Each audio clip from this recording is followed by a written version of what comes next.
Shade in the garden is one of those premiums that you might be looking for, particularly as we start to get into the hotter weather.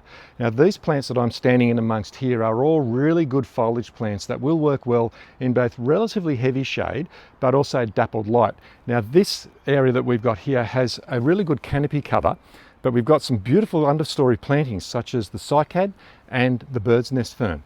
Ideal plants to have in a shaded garden, and they provide some real structure to the garden. These are what we refer to as architectural plants. Very bold in terms of their foliage and the way in which they grow, and very easy to grow once they're established. Leave them to their own devices.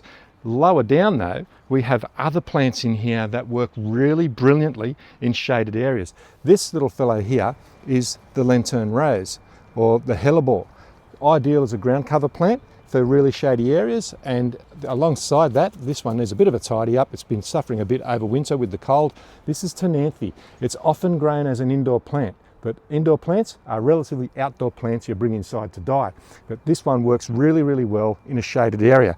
And even lower down here, we've got the gorgeous ground cover, Viola hederaceae. This is the native ground cover. Once established, you can let that go. It will grow in both shade and in sun. If it's growing in sun, the foliage will become a little bit atoliated, which means it'll go a little bit yellow, and it might be a bit smaller than what you see here. But these plants, as we move into spring, they're going to start flowering, and you'll have these lovely little white and violet flowers produced above that foliage. So gardening in shade, it's relatively easy, and as you start to increase your gardening skills, you'll probably be looking for more shade to grow more plants.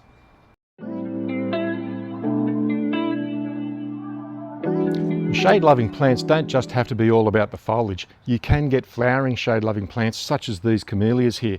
Now, as we get to the end of the flowering season for camellias, which is in roughly around September, moving towards the end of September, you can come in and you can prune. Now, when you're pruning your camellias after flowering, you only need to go back by about a third of the growth that they put on for the season.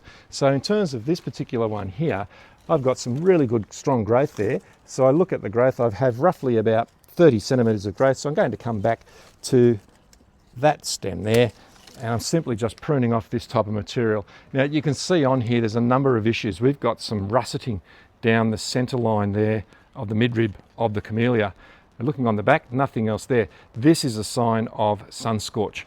So this particular plant, it does receive some western sun in the afternoon, not the ideal position for it, but it still grows quite strongly. So camellias, if you do have shade in your garden, these are a fantastic shrub that will provide screening, but also give you those gorgeous, different coloured flowers right throughout winter and spring.